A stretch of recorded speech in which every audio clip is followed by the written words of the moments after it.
சேலம் மாவட்ட சௌராஷ்டிரா சமூக முன்னேற்ற அறக்கட்டளையின் சேலம் மாவட்ட சௌராஷ்டிரா சமூக முன்னேற்ற சங்கம் SMS தங்களை அன்புடன் வரவேற்கிறது.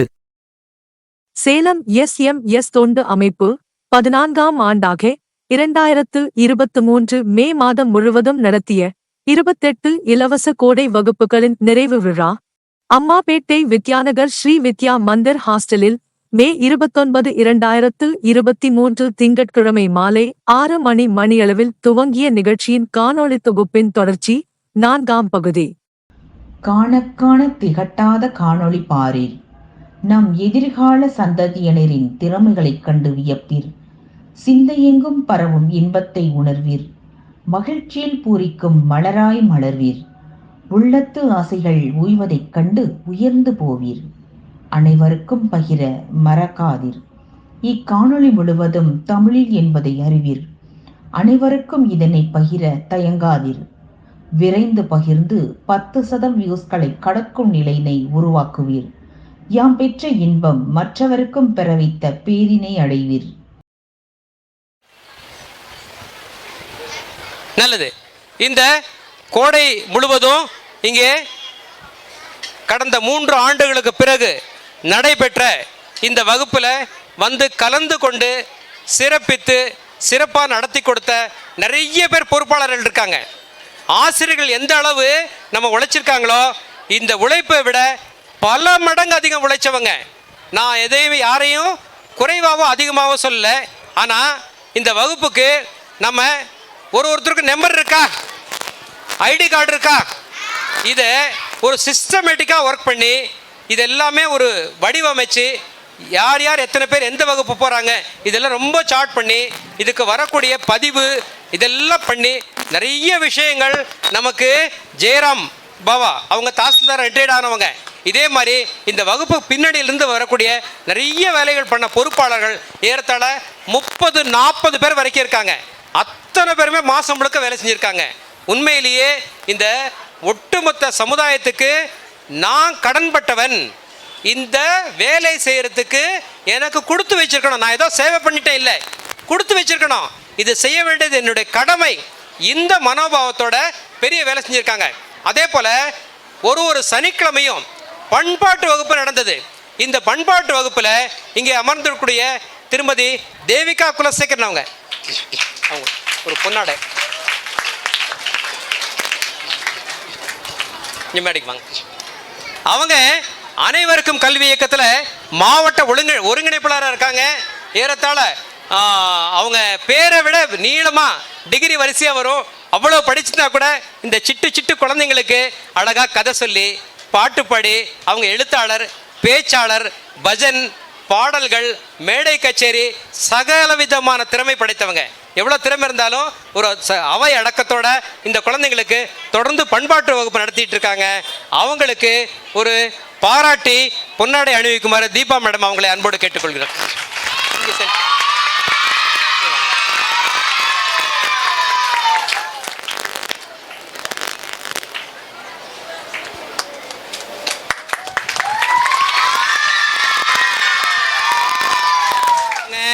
கை தட்டி ஒரு பாராட்ட போறாங்க. ஓகேவா? மேடை தட்டி மேடை பாருப்பா பாரு. அவங்க எந்திரிச்சு உங்களுக்கு தான்ப்பா கை தட்டுறாங்க. பெரிய விஷயம் இல்லையா? இவ்வளோ பெரியவங்க படித்தவங்க நமக்காக இந்த நிகழ்ச்சிக்கு வந்து உட்காந்துருங்க. நமக்காக இந்த நிகழ்ச்சிக்கு வந்து கலந்து கொண்டு இந்த நிகழ்ச்சியை சிறப்பிக்கிறதுக்காக பல மணி நேரம் கொடுத்து அவங்களாம் ரொம்ப பிஸி. ஒரு நிமிஷமும் ஓடிட்டு இருக்கவங்க இந்த நிகழ்ச்சியில் முழுமையாக கலந்து நமக்காக வந்திருக்காங்க. நம்முடைய முன்னேற்றத்தில் அவங்களுக்கு ஒரு பங்கு இருக்குது. அவங்க எல்லாருமே இந்த நிகழ்ச்சி முடிகிற வரைக்கும் நம்மோட இருக்க போகிறாங்க. ஆகையால் இவ்வளோ நேரம் நீங்கள் அமைதி காத்தது போல் நிகழ்ச்சி நிறைவு பெற வரைக்கும் தயவு செய்து இதே மாதிரி அமைதியாக நிகழ்ச்சியை சிறப்பித்து தரும்படி கேட்டுக்கொள்க நிறைவு செய்கிறேன். நன்றி, வணக்கம்.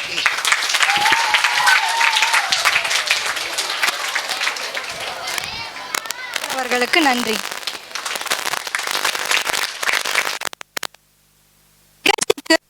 சிறப்பு பேச்சாளராக வருகை தந்திருக்கும் ஸ்ரீ கிருஷ்ண ஜெகநாதன் அவர்களை அறிமுகம் செய்ய மீனாட்சிப்பட்டு திரு சுப்பிரமணியம் பவா அவர்களை அழைக்கிறோம்.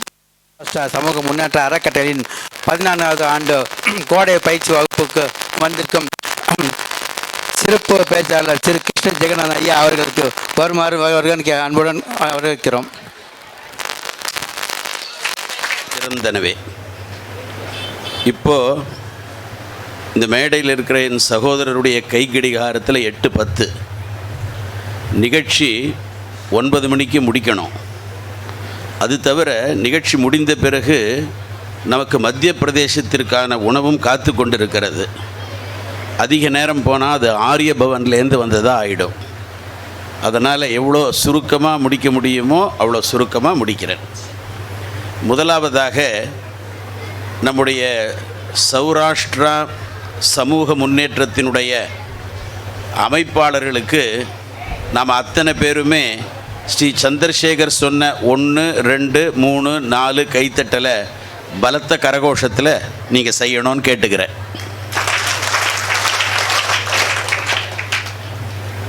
ரெண்டாவதாக நமக்காக வந்த இந்த ஆசிரியர்கள் அத்தனை பேரையும் பார்த்து எனக்கு நமஸ்காரம் செய்யணும்னு தான் ஆசை. ஆனால் மேடையில் அவங்க அத்தனை பேரையும் நிற்க வச்சு செய்யணும்னா அதிக நேரம் ஆகிடும். அதனால் சௌராஷ்டிரா சமூக முன்னேற்ற இந்த அறக்கட்டளை சங்கத்தினுடைய சார்பாக என் சாஷ்டாங்கமான நமஸ்காரங்களை அமர்நாத் தொடங்கி கடைசியாக நம்முடைய மூளை பயிற்சிக்காக வந்த சந்தோஷ்குமார் வரையில் என்னுடைய நமஸ்காரத்தை தெரிவிக்கிறேன். பலத்த கரகோஷத்தை நீங்கள் எழுப்புமாறு கேட்டுக்கொள்கின்றேன். மூன்றாவதாக இந்த நிகழ்ச்சிக்கு நம்முடைய SMS அழைப்பினை ஏற்று வந்திருக்கக்கூடிய அன்பிற்குரிய சகோதரர் டாக்டர் ரித்திஷ் ராஜேந்தர் அவர்களுக்கு பலத்த கரகோஷத்தை எழுப்புமாறு கேட்டுக்கொள்கின்றேன். இரண்டாவதாக டாக்டர் பெரியசாமி அவர்கள், அடுத்ததாக ஜெய்முருகன் சுப்பையா அவர்கள், அன்பிற்குரிய சகோதரி தீபா அவர்களுக்கு பலத்த கரகோஷத்தை எழுப்புமாறு கேட்டுக்கொள்கின்றேன்.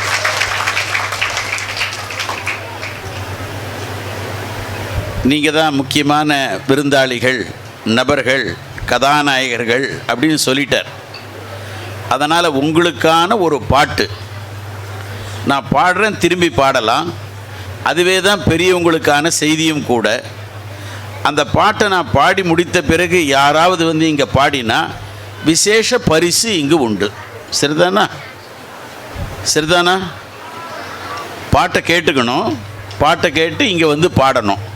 எனக்கு என்ன சொன்னாங்கன்னா, வரும்போது நம்ம சௌராஷ்டிரா சமூக முன்னேற்ற இந்த வளர்ச்சி குழுவில் வந்திருக்கிற மாணவர்கள், இந்த கோடை பண்பு பயிற்சியில் வந்திருக்கக்கூடிய மாணவர்களுக்கு கொஞ்சம் மூளை அதிகம், உங்கள் ஊர் மாதிரி கிடையாது அப்படி சொன்னாங்க என்கிட்ட. பார்க்கலாம் மூளை அதிகமாக இருக்கா, கேட்ட உடனே சொல்லக்கூடிய திறமை இருக்கான்னு பார்ப்போம். ஏன்னா சதுரங்க பயிற்சியும் நடந்திருக்கு, வர்மக்கலையும் நடந்திருக்கு, கோலாட்ட பயிற்சியும் நடந்திருக்கு, விஷ்ணு சகஸ்ரநாம பயிற்சியும் நடந்திருக்கு, ஏகப்பட்ட பயிற்சி. அது தவிர C++ சம்பந்தமாக அற்புதமான ஒரு பேராசிரியர் நமக்காக வந்து சொல்லி கொடுத்துருக்கார். பாட்டு நான் பாடுறேன், ஒரு முறைக்கு 2 முறை பாடுவேன், கேட்டுட்டு பாடணும். அதுதான் இந்த நிகழ்ச்சியினுடைய செய்தி. சரிதானா? பட்டம் ஒன்று பறந்தது, பட்டம் ஒன்று பறந்தது, பறந்த வானில் பறந்தது, பறந்த வானில் பறந்தது, கட்டி வைத்த நூலிலே கைப்பிடிக்குள் இருந்தது, கட்டி வைத்த நூலிலே கைப்பிடிக்குள் இருந்தது, கைப்பிடிக்குள் இருந்ததால் காற்றை கூட எதிர்த்தது, கைப்பிடிக்குள் இருந்ததால் காற்றை கூட எதிர்த்தது, காற்றை கூட எதிர்த்ததால் கர்வம் கொஞ்சம் வளர்ந்தது, காற்றை கூட எதிர்த்ததால் கர்வம் கொஞ்சம் வளர்ந்தது, ஆட்டு வித்தால் ஆடவோ அகன்ற வானில் பறக்கிறேன், மாட்டி வைத்த நூலிலே வாழும் வாழ்வை வெறுக்கிறேன். ஆட்டுவித்தால் ஆடவோ அகன்ற வானில் பறக்கிறேன். மாட்டி வைத்த நூலிலே வாழும் வாழ்வை வெறுக்கிறேன் என்று பட்டம் நினைத்தது இணைப்பு நூலை அறுத்தது. கண்ட கண்ட வழியெல்லாம் காற்று வாக்கில் அலைந்தது என்று பட்டம் நினைத்தது இணைப்பு நூலை அறுத்தது. கண்ட கண்ட வழியெல்லாம் காற்று வாக்கில் அலைந்தது. முள்ளின் மீது விழுந்தது 3 துண்டாய் கிழிந்தது. முள்ளின் மீது விழுந்தது 3 துண்டாய் கிழிந்தது. கல்லில் சென்று புரண்டது கவலை அங்கே வளர்ந்தது. கல்லில் சென்று புரண்டது கவலை அங்கே வளர்ந்தது. கட்டுப்பட்டு வாழ்வதில் கசப்பு வந்து சேர்ந்ததால் கட்டுப்பட்டு வாழ்வதில் மனக்கசப்பு வந்து சேர்ந்ததால் பட்டம் பட்ட பாட்டினை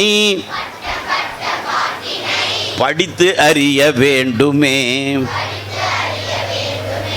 அம்மா அப்பா தாத்தா பாட்டி அம்மா அப்பா தாத்தா பாட்டி ஆசியோடு நாமெல்லாம் கட்டுப்பட்டு வாழுவோம் கவலையின்றி வாழுவோம். பாட்டும் இப்போ முடிந்தது. பாட்டு முடிஞ்சிடுச்சு. இந்த பாட்டை முழுமையாக கேட்குறதுன்னா கஷ்டம். ஏன்னா ஒரு முறை தான் பாடியிருக்கேன். அதனால் எனக்கு ஒரு உதவி செஞ்சால் போகிறோம். இந்த பாட்டினுடைய என்ன அர்த்தம், என்ன சொல்லியிருக்கு அப்படின்றத சொன்னால் போகிறோம். அதுக்கு முன்னே ஒரு 3 விஷயம் உங்களுக்கு சொல்கிறேன். நீ அதுக்குள்ளே யோஜனை பண்ணிக்கோ. ஒரு விஷயம், ஜாதிகள் இல்லையடி பாப்பா அப்படி யார் சொன்னார்னு உங்களுக்கு தெரியும். மகாகவி பாரதியார் சொன்னார்னு புத்தகங்களில் போட்டிருக்கு. பெரியவங்களுக்காக சொல்கிறேன், ஜாதிகள் இல்லையடி பாப்பான்னு பாரதியார் பாடலை. இது உங்களுக்கு ரொம்ப அதிர்ச்சியாக இருக்கும். ஏன்னா இங்கே கல்வியில் இயக்கத்தில் இருந்தவங்க ஏகப்பட்ட பேர் இருக்காங்க. எப்பயுமே ஒரு பொய் என்ன ஆகும்னா அதிகமாக சொல்ல சொல்ல உண்மையாகிவிடும். அப்படின்னா பாரதியார் என்னதான் சொன்னார், அதையாவது சொல்லுங்களேன் அப்படின்னு நீங்கள் கேட்கலாம். ஜாதி பெருமை இல்லை பாப்பா, அதுதான் அவர் பாடினது. ஜாதிகள் இல்லையடி பாப்பா, குல தாழ்ச்சி உயர்ச்சி சொல்லல் பாவம் நீதி உயர்ந்த மதி கல்வி அன்பு நிறைய உடையவர்கள் மேலோர் பாப்பா அப்படின்னு புத்தகத்தில் இருக்கு இப்போ. ஆனால் பாரதியார் கைப்பட எழுதின தாளில் என்ன இருக்குன்னா, ஜாதி பெருமை இல்லை பாப்பா, குல தாழ்ச்சி உயர்ச்சி சொல்லல் பாவம் நீதி உயர்ந்த மதி கல்வி அன்பு நிறைய உடையவர்கள் மேலோர். விஷயம்னா என்னடா இது, சௌராஷ்டிர முன்னேற்றுவதற்கான ஒரு கூட்டமைப்பாக இருக்குது, சமிதியாக இருக்குது, சங்கமாக இருக்குது. அதனால் ஒன்றுபடுவோம் உயர்வடைவோம்னு இருக்குது. இது சுயநலம் இல்லையா அப்படின்னாக்கா, இன்றைக்கி நாம் மனதில் பதித்து கொள்ளணும், சுயநலம் இல்லை. நம்ம சமூகத்தை சேர்ந்த நம்ம குழந்தைகள், நம்ம பெரியவர்கள், நம்ம இளைஞர்கள் ஒரு கட்டுப்பாட்டோடு வாழணும். எது கூடாதுன்னா, இன்னொரு சமூகம் அது வாழக்கூடாது, அது உயர்வடையக்கூடாது, அந்த சிந்தனை தான் நமக்கு இருக்கக்கூடாதே தவிர நம் சமூகம் கட்டுப்பாட்டுடன் நல்லபடியாக இருக்கணும். ஏன்னா குறிப்பாக என்னுடைய வேண்டுகோள், பேங்க் ஆஃப் சௌராஷ்டிரானே இருந்தது, இன்னைக்கு பேங்க் ஆஃப் சௌராஷ்டிரா இல்லை. ஒரு சமூகத்துக்கான வங்கி இருக்கிறதுல தப்பு இல்லை. நாடார் சமூகத்துக்கான ஒரு வங்கி தமிழ்நாடு மெர்கன்டைல் பேங்க் அப்படி இருக்கு. ஒரு சமூகமும் தன் சமூகத்திலே பிச்சைக்காரனே இல்லாமல் பார்த்து கொள்ள வேண்டும். அப்படி சமூகம் இருக்கான்னா நம்ம நாட்டில் இருக்கு ஒரு சமூகம். அந்த சமூகத்தில் பிச்சைக்காரனே கிடையாது. அந்த சமூகத்துக்கு பேரு சீக்கிய சமுதாயம் என்று பெயர். சீக்கிய சமுதாயத்தில் பிச்சைக்காரனே கிடையாது. அப்போ நம்ம சமூகத்தில் அப்படி குறைவான ரொம்ப ஏழ்மையான நிலையில் யாரும் இருக்கக்கூடாதுன்னா நம்ம சமூகத்தை பற்றின ஒரு விழிப்புணர்வு இருக்கணும். அது இந்த பாரத தேசத்தினுடைய மற்ற ஜாதிகளுடைய மற்ற சமூகங்களுக்கு எதிர்ப்பானா இல்லை. உதாரணமாக இன்னைக்கு என்ன இருக்குன்னா, ஹிந்துவை பற்றி யாராவது சொன்னா ஓ சுயநலம் அப்படிங்கிறான். அதனால் ஹிந்து கடவுளை கேலி பண்ணுறதையும் ரொம்ப சர்வசாதாரணமாக மதசார்பின் மேலே அனுமதிச்சிட்டோம். அதனால் இன்னைக்கு என்ன அளவுக்குன்னா, ஏதாவது ஒரு இடத்துல விநாயகரை கும்பிடணும்னா கூட நம்மளால் முடியலை. எந்த அளவுக்கு முடியலன்னா ஒரு உதாரணம் சொல்கிறேன். நான் பின்னாடி உட்கார்ந்துருந்தேன் இங்கே வந்தபோது. இங்கே எல்லாருமே நீங்கள் ஏன்னா எல்லாமே இளைஞர்கள், புதிய பாடல்களுக்காக விரும்புகின்றவர்கள். அதில் தப்பு கிடையாது, புதிய பாடலை அவசியம் விரும்பணும். ஆனால் இங்கே ஒரு ஆள் கடைசியாக அவனுக்காக அடிக்கிற மேளத்தை பற்றி இங்கே பார்த்தேன் நான். அது இந்த மங்களகரமான நிகழ்ச்சியில் தேவையில்லை. ஒன்று. ரெண்டாவது, ஒரு பாடல் சினிமா பாடல் நம்ம பாடுறோன்னா பெற்றோர்களுக்காக சொல்கிறேன், அந்த பாடலில் இருக்கிற வரிகள் நம்ம குழந்தைகளுக்கு உயர்த்துமா அல்லது அந்த மனதை கீழே இறக்குமான்ற சிந்தனையோடு இருக்கணும். நன்னா நன்னா நன்னா நன்னா நானா நனா நனா நன்னா நன்னா நன்னா நானா நானா நல்லா தான் இருக்குது. கல்யாணம் தான் கட்டிக்கிட்டு ஓடி போகலாமா, இல்லை ஓடி போய் புள்ள குட்டி பெற்றுக்கலாமா? ரொம்ப தத்துவமாக அந்த கவிஞர் எழுதியிருக்கார். அவருக்கே நோபல் பரிசு தான் கொடுக்கணும். இப்போ இந்த பாடல் நம்ம குடும்பத்தில் நம்ம குழந்தை இதை பாடும் பொழுது நம்ம தெரிஞ்சே தான் அந்த வரிகளை பாட வைக்கிறோமா இல்லையான்னு நான் கேட்டேன். இப்போ எங்கேயோ ஏதோ ஒரு பாட்டு வந்ததேன்னு, அது புது படத்தில் வந்தது, புது பாடல். நாங்கள் இந்த ஒரு கோலாட்டத்துக்கோ அல்லது சிலம்பாட்டத்துக்கோ நீங்கள் எடுக்கக்கூடிய இசை அமைப்பு பின்னாடி இருக்க அதுக்கு நல்ல நல்ல இசைகள் இருக்கு நிறைய. அதை ஏன் தேர்ந்தெடுக்கணும்ன்றா, நீ எந்த வார்த்தையை பயன்படுத்துகிறாயோ அந்த வார்த்தைக்கு சக்தி உண்டு. நீ நினைக்கிற மாதிரி இல்லை. நம்ம ஒரு வார்த்தை சொன்னோம்னா அதை சொன்னவர் தங்கவேலுன்னு ஒரு நகைச்சுவை நடிகர் இருந்தார். அவர் ஆல் இண்டியா ரேடியோவில் அவரை பேட்டி கேட்டாங்க. அந்த பேட்டிக்கு சொல்கிறார், அப்போ பாக்யராஜ்ன்ற ஒரு நடிகர் ஒரு படம் எடுத்தார், தூரல் நின்று போச்சு அப்படின்னு ஒரு படம் எடுத்தார். பாக்யராஜ் தம்பி தூரல் நின்று போச்சுன்னு படம் எடுத்தார். அந்த எடுத்த 3 வருஷங்களில் மழையே நின்று போச்சு, மழையே வரல. நாம் குழந்தைக்கு எல்லா இடத்துலையும் சொல்லுவாங்க பல பேர், ரெயின் ரெயின் கோ அவேன். அவன் நாட்டில் பனிக்கட்டியாக இருக்கும், அவனுக்கு மழை போனால் பரவாயில்ல. நம்ம நாட்டில் மழை பெய்யணும், மாதம் மும்மாறி பெய்யணும்னு சொல்லுவாங்க இல்லையா? அப்போ நாம் சொல்லக்கூடிய சொல்லுக்கு மிகவும் வலிமை உண்டு. அதனால் நல்ல சொற்களைத்தான் நம்ம குழந்தைக்கு சொல்லிக் கொடுக்கணும். ஏன்னா படிப்பு பெரியதே இல்லை. நீ பிடெக் படிக்கலாம், எம்டெக் படிக்கலாம், எம்பிபிஎஸ் படிக்கலாம், எல்லாம் படிக்கலாம் நீ. ஆனால் வாழ தெரியலன்னா இந்த படிப்பு அத்தனையும் குப்பை தொட்டி தான். இன்னைக்கு பாருங்க, தற்கொலை அதிகமாக செய்து கொள்கின்றவர்கள் படித்தவர்களே தவிர படிக்காதவர்கள் அல்ல. படிக்காதவர்கள் தற்கொலை பண்ணிக்க மாட்டான். ஏன்னா அவன் நல்ல காலம் படிக்கல, எந்த பள்ளிக்கூடத்துக்கும் போல.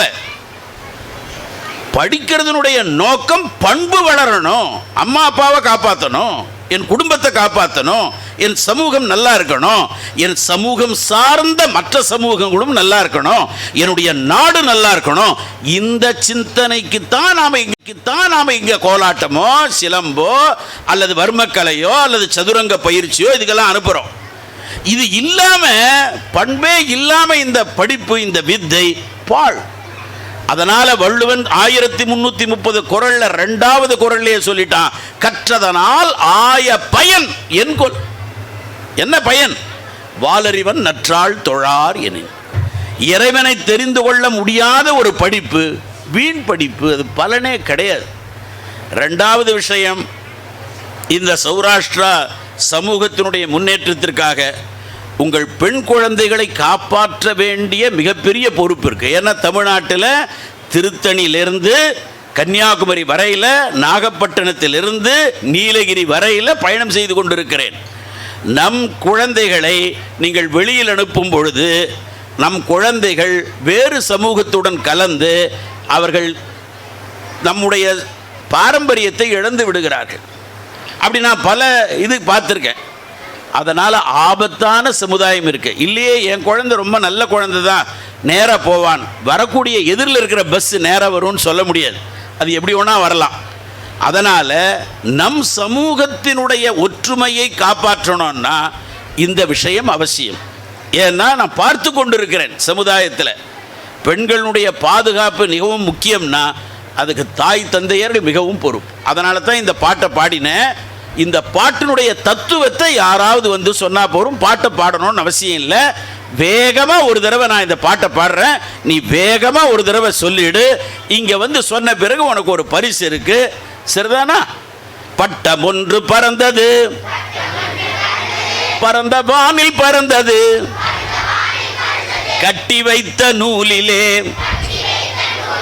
கைப்பிடிக்குள் இருந்தது,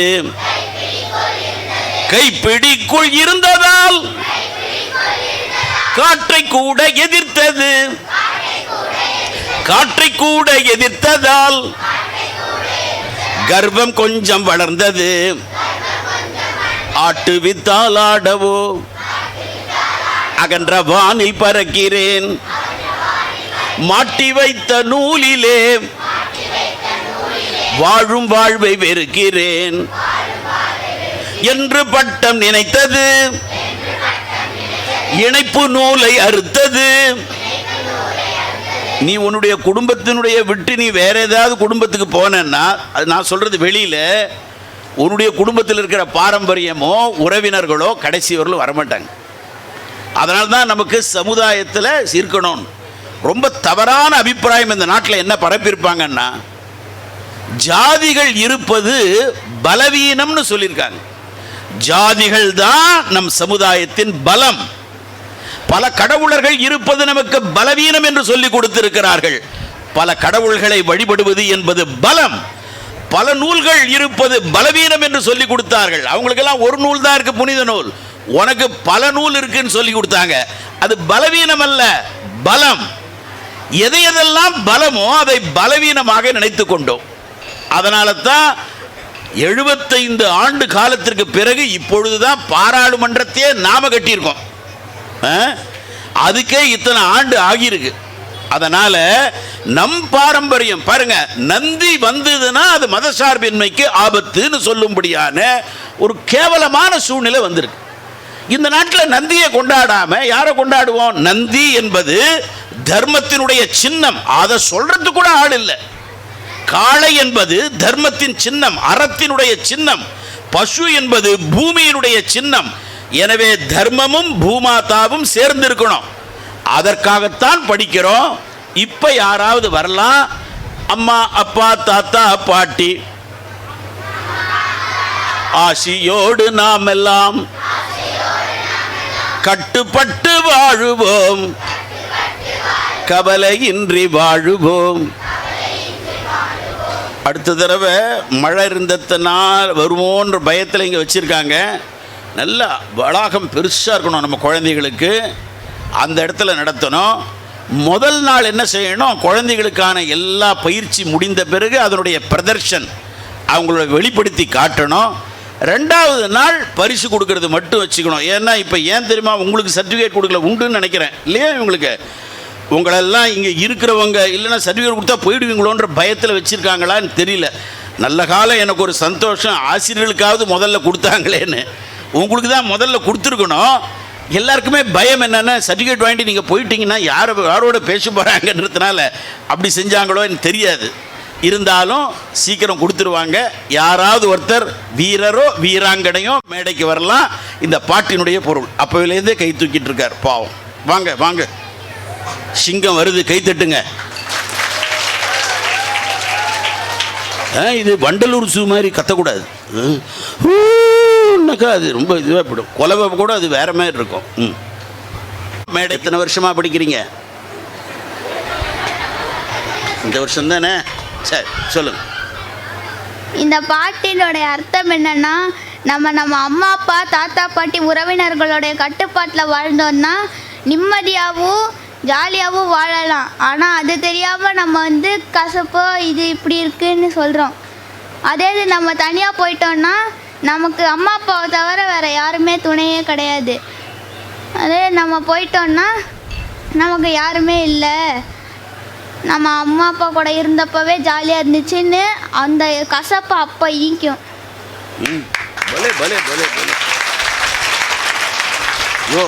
வெரி குட். பேர் என்ன சொன்னீங்க? தேஜஸ். தேஜஸ். தேஜஸ் மாதிரி சொல்லியிருக்கார். இன்னொரு சூக்ஷ்மம் இருக்கு இதில், காத்தாடியோட பட்டத்தோட தொடர்புடையது. அது யாராவது சொல்ல முடியுமா? வாங்க. எங்க? வாங்க வாங்க வாங்க, நீங்களும் வாங்க.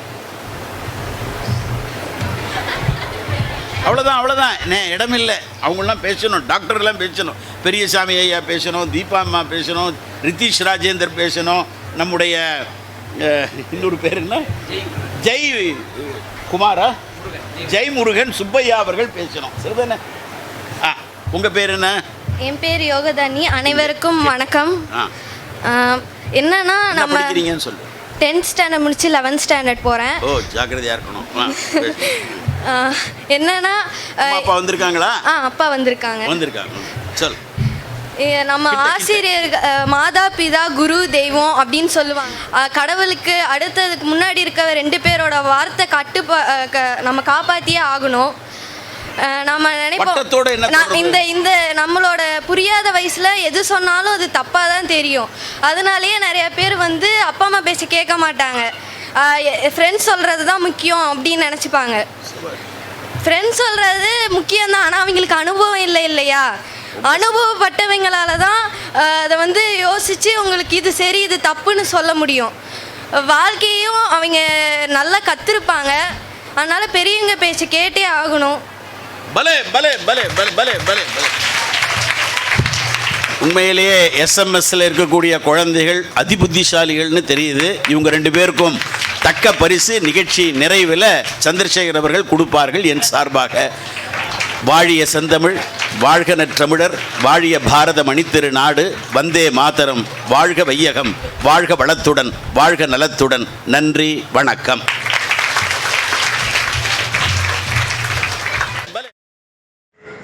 இதன் தொடர்ச்சியை அடுத்த காணொளியில் காணலாம். மக்கள் தொண்டே மகேசன் தொண்டு. மக்கள் தொண்டாற்றிட SMS தங்களை அன்புடன் அழைக்கிறது. எங்கள் காணொளியை பார்வையிட்டமைக்கு மிக்க நன்றி. Bye SMS team. Like, share, comment and subscribe. நன்றி, வணக்கம்.